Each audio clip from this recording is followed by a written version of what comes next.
Hey, everybody, welcome to this episode of the Disc Golf Answer Man. All right, next one is from Chris.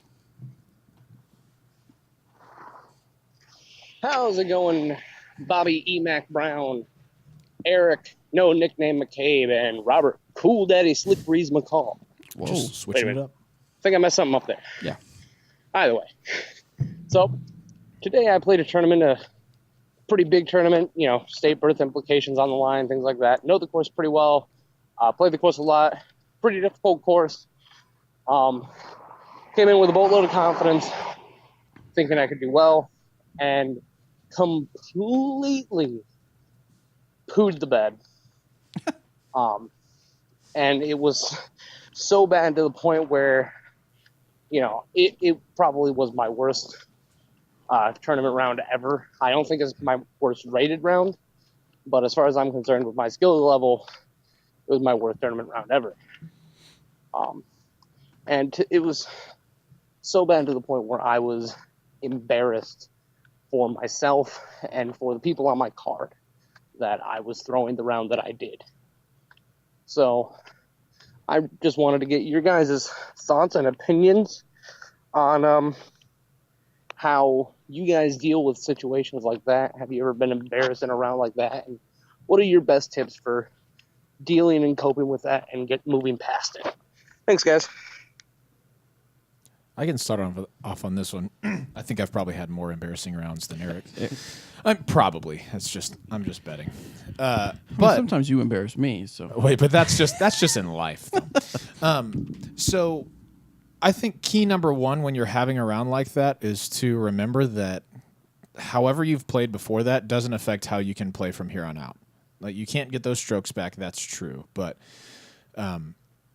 playing bad, I don't think that's a thing. It's I threw a bad shot, now I go to my next shot. You know, instead of like you can look back on a round and be like, I didn't play as well as I should, but I don't know. I think resetting mentally is really, really important when you throw a bad shot.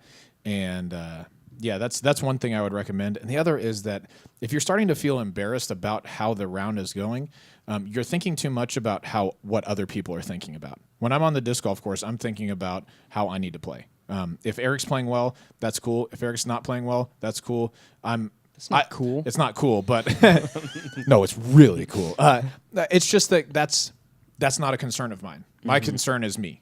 So that would be the tips that I would give you. Yeah, I would say you nailed it with pretty much everything. Here's the thing: everybody has bad rounds. Of course, bad rounds are. I mean, it's kind of a relative term because my bad round may be Bobby's good round. You know, it kind of just depends on who you are. You know, what skill level you're already at. But you just got to keep in mind that everybody has a bad round.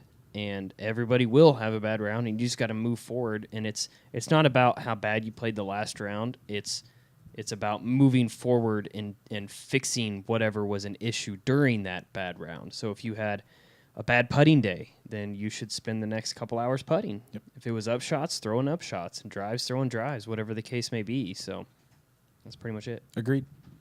It comes down to just about anything that in life that doesn't go the way you planned it. You just it happens, and you just got to say, what now? Now what? Do I dwell on it or just move on? Yep. You move on. Yeah, how you bounce back is, I think, almost even more important than how good you can be at your best. Right. Because that's where Ricky Wysocki doesn't play his best every single day, but his average days are still pretty darn good. Right. You know, even his bad days.